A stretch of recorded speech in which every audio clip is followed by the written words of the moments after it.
वर्ष 2023 में महालयारंभ कब से है एवं पितरों के निमित्त किया जाने वाला पितृपक्ष श्राद्ध किस तारीख से है एवं किस तिथि को कौन सा श्राद्ध किया जाएगा, पितृपक्ष में पितरों के निमित्त श्राद्ध करने से क्या लाभ है एवं न करने से क्या हानि होती है, इस सब की जानकारी इस वीडियो के माध्यम से आपको प्राप्त होगा।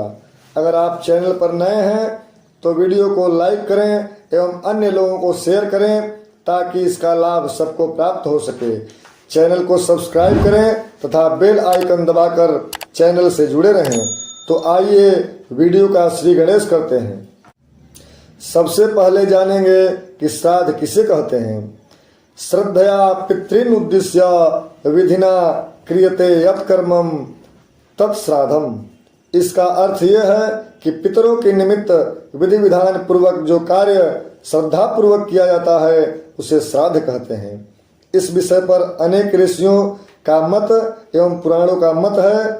श्रद्धार्थमिदं श्राद्धं श्रद्धया कृतं संपादितमिदं श्रद्धया दीयते यस्मात् तत्श्राद्धं तथा श्रद्धया इदं श्राद्धं, अर्थात अपने मृत पितरों के उद्देश्य से श्रद्धा पूर्वक किया जाने वाला कार्य को श्राद्ध कहा जाता है। इसे पितृयज्ञ भी कहते हैं, जिसका वर्णन मनुस्मृति, श्राद्ध तत्व, श्राद्ध कल्पलता, पितृदायिता इत्यादि ग्रंथों में प्राप्त होता है। इसलिए हर व्यक्ति को अपने पितरों की संतुष्टि के लिए एवं अपने कल्याण के लिए श्राद्ध अवश्य करना चाहिए। इस विषय पर महर्षि सुमंतु कहते हैं, श्राद्धात् परतरं नान्य श्रेयस्करम् उदाहृतम् तस्मात् सर्व प्रयत्नेन श्राद्धं कुर्यात् विचक्षणः। अर्थात श्राद्ध से श्रेष्ठतम इस जगत में कोई कल्याणप्रद उपाय नहीं है। अतः बुद्धिमान मनुष्य को श्रद्धा पूर्वक श्राद्ध करना चाहिए। पितरों का श्राद्ध करने से पितर प्रसन्न होते हैं, आशीर्वाद स्वरूप आयु, धन, पुत्र, बल, पौरुष, पुष्टि, यश प्रदान करते हैं।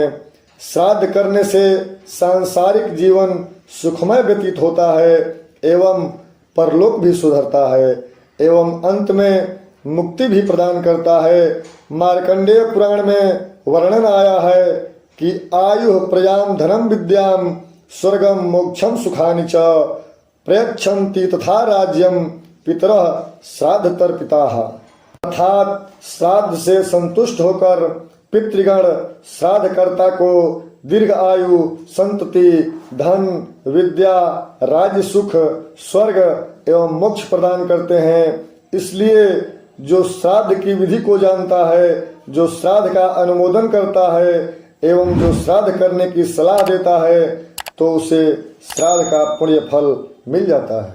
अभी तक आपने जाना कि श्राद्ध करने से क्या फल मिलता है। अब श्राद्ध न करने से क्या हानि होती है, क्या कष्ट होता है, इसके विषय में जानते हैं। ब्रह्म पुराण में आया है कि श्राद्धम न कुरुते मोहात् तस्य रक्तम पिबन्ति ते। अर्थात श्राद्ध न करने से मृत प्राणी बाध्य होकर अपने सगे संबंधियों का रक्त चूसने लगते हैं। नागर खंड में वर्णन आया है कि श्राद्ध न करने से वो श्राप भी देते हैं। पितरस्तस्य शापम दत्वा प्रयान्ति च। उस परिवार को जीवन भर कष्ट झेलना पड़ता है। उस परिवार में पुत्र उत्पन्न नहीं होता, कोई निरोग नहीं रहता, लंबी आयु नहीं होती, किसी तरह का कल्याण नहीं होता एवं मरने के बाद नरक में जाना पड़ता है। तैतरीय उपनिषद में भी आया है कि देव पितृ कार्याभ्याम न प्रमादितव्यम। अर्थात देवता तथा पितरों के कार्य में प्रमाद कदापि नहीं करना चाहिए। अब हम जानते हैं कि हम जो पिंडदान अपने पितरों के निमित्त देते हैं वो उन्हें कैसे प्राप्त होता है, क्योंकि मरने के बाद जीव को भिन्न भिन्न गति प्राप्त होती है। कोई देवता बन जाता है, कोई पितर, कोई प्रेत, कोई हाथी, कोई चींटी, कोई चिनार का वृक्ष, कोई तृण। मन में सवाल पैदा होने लगता है कि इतने छोटे से पिंड से हाथी का पेट कैसे भर सकता है। चींटी इतने बड़े पिंड को कैसे खा सकती है? देवता तो अमृत से तृप्त होते हैं, पिंड से उन्हें कैसे तृप्ति मिलेगी? मार्कंडेय पुराण, वायु पुराण, पद्म पुराण, श्राद्ध कल्पलता इत्यादि पुराणों में इसका उल्लेख मिलता है। नाम गोत्रम पितृणाम तु प्रापकम हव्य कव्योः श्राद्धस्य मंत्रतस्तत्व मुपलभ्येत भक्तितः अग्निख्वाता दयस्तेषा माधिपत्ये व्यवस्थिता नाम गोत्रास्तथा देशा भवन्त्युदम भवतामपि प्राणिनः प्रीणयन्तेत दर्हणम समुपागतम। अर्थात नाम गोत्र के सहारे विश्वदेव एवं अग्निख्वाता आदि दिव्य पितर हव्य कव्य को पितरों को प्राप्त करा देते हैं। यदि पिता देव योनि को प्राप्त हो गया हो तो दिया गया पिंड उसे वहां अमृत होकर प्राप्त हो जाता है। नाम गोत्र हृदय की श्रद्धा एवं उचित संकल्प दिए हुए पदार्थों को भक्ति पूर्वक उनके पास पहुंचा देते हैं। मनुस्मृति में आया है कि यस्या सेन सदा स्नन्ति हव्यानि त्रिजोगसः कव्यानि चैव पितरः किम भूतमधिकम ततः। अर्थात ब्राह्मण के मुख से देवता हव्य को एवं पितर कव्य को खाते हैं। पिता का श्राद्ध करने का अधिकार पुत्र का होता है। अगर कोई पुत्र है तो अंत्येष्टि से लेकर द्वादशाह तक की सभी क्रियाएं ज्येष्ठ पुत्र को करनी चाहिए। शास्त्रों में श्राद्ध के अनेक भेद बताए गए हैं, लेकिन मुख्य रूप से श्राद्ध 5 प्रकार के होते हैं। भविष्य पुराण में आया है कि नित्यम नैमित्तकम काम्यम वृद्धि श्राद्धमथा परम पार्वणम चेत विज्ञेयम श्राद्धम पंचविधम बुधैहि। नित्य नैमित्तिक काम्य वृद्धि और पार्वण प्रतिदिन किए जाने वाले श्राद्ध को नित्य श्राद्ध कहते हैं। इसमें विश्वदेव नहीं होते तथा अशक्तावस्था में केवल जल प्रदान कर देने से इस श्राद्ध की पूर्ति हो जाती है। एकोदिष्ट श्राद्ध को नैमित्तिक श्राद्ध कहते हैं। इसमें भी विश्वदेव नहीं होते। किसी कामना की पूर्ति के निमित्त किए जाने वाले श्राद्ध को काम्य श्राद्ध कहते हैं। वृद्धि काल में पुत्र जन्म तथा विवाह आदि मांगलिक कार्य में जो श्राद्ध किया जाता है उसे वृद्धि श्राद्ध अथवा नांदीमुख श्राद्ध कहते हैं। पितृपक्ष अमावस्या अथवा मृत्यु तिथि पर विश्वदेव के सहित जो श्राद्ध किया जाता है उसे पार्वण श्राद्ध कहते हैं। प्रत्येक व्यक्ति को शास्त्रोक्त समस्त श्राद्धों को यथा समय करते रहना चाहिए। जो लोग शास्त्रोक्त समस्त श्राद्धों को न कर सकें उन्हें कम से कम 6 वार्षिक तिथि पर तथा आश्विन मास के पितृपक्ष में तो अवश्य ही अपने मृत पितरों के मरण तिथि के दिन श्राद्ध करना चाहिए। पितृपक्ष के साथ पितरों का विशेष संबंध रहता है। भाद्रपद शुक्ल पक्ष की पूर्णिमा से पितरों का दिन प्रारंभ हो जाता है, जो आश्विन कृष्ण अमावस्या तक रहता है। शुक्ल पक्ष पितरों की रात्रि कही गई है, इसलिए मनुस्मृति में कहा गया है कि मनुष्यों के 1 मास के बराबर पितरों का 1 अहोरात्र दिन रात होता है। मास में 2 पक्ष होते हैं, मनुष्यों का कृष्ण पक्ष पितरों के कर्म का दिन और शुक्ल पक्ष पितरों के सोने के लिए रात होती है। इसलिए आश्विन मास कृष्ण पक्ष में पितृ श्राद्ध करने का विधान है। सामान्य रूप में कम से कम वर्ष में 2 बार श्राद्ध करना अनिवार्य। इसके अतिरिक्त अमावस्या, व्यतिपात, संक्रांति आदि तिथियों में भी श्राद्ध करने का विधान है। क्षय तिथि जिस दिन व्यक्ति की मृत्यु होती है उस तिथि पर वार्षिक श्राद्ध करना चाहिए। शास्त्रों में क्षय तिथि पर एकोदिष्ट श्राद्ध करने का विधान है। एकोदिष्ट का तात्पर्य केवल एक मृत व्यक्ति के निमित्त 1 पिंडदान एवं 1 ब्राह्मण को भोजन कराना चाहिए। अधिक से अधिक 3 ब्राह्मण को भोजन करा सकते हैं। पितृपक्ष में मृत व्यक्ति की जो तिथि आए उस तिथि पर पार्वण श्राद्ध करना चाहिए। इस वर्ष 2023 में महालयारंभ भाद्रपद शुक्ल पूर्णिमा दिन शुक्रवार 29 सितंबर से प्रारंभ हो जाएगा एवं आश्विन कृष्ण अमावस्या तक चलेगा। इसमें अपने पितरों के निमित्त तर्पण श्राद्ध पिंडदान करने का शास्त्रों में बहुत पुण्य कार्य बताया गया है।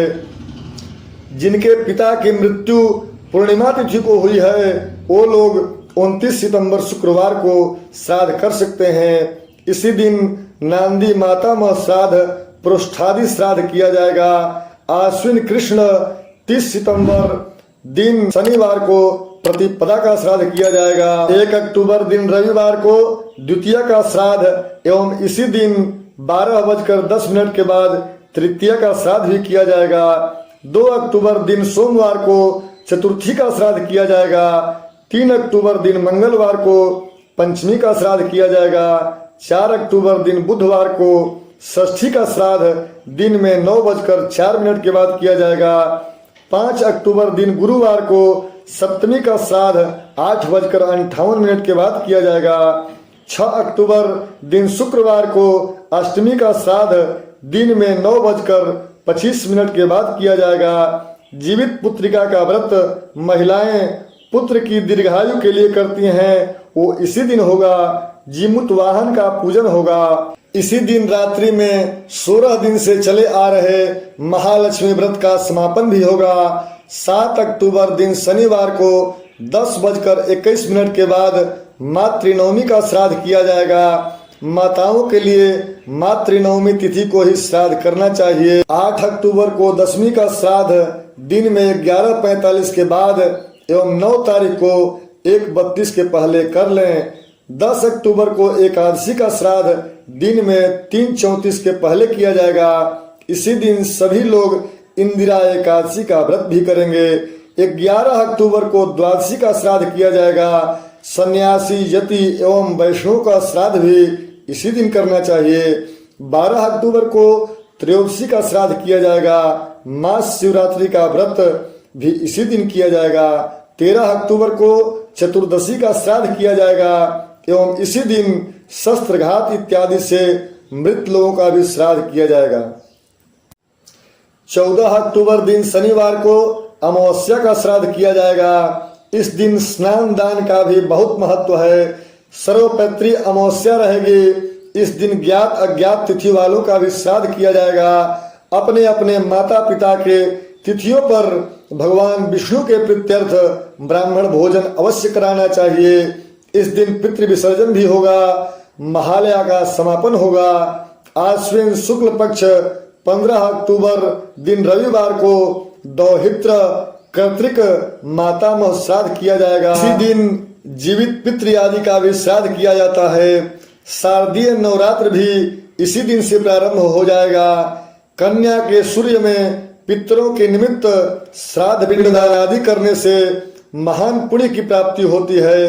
कन्या राशि के सूर्य में पितरों के प्रति पितृपक्ष में किए जाने वाले श्राद्ध तर्पण आदि का अत्यंत पुण्य बतलाया गया है। इससे पितर प्रसन्न होकर आशीर्वाद देते हैं।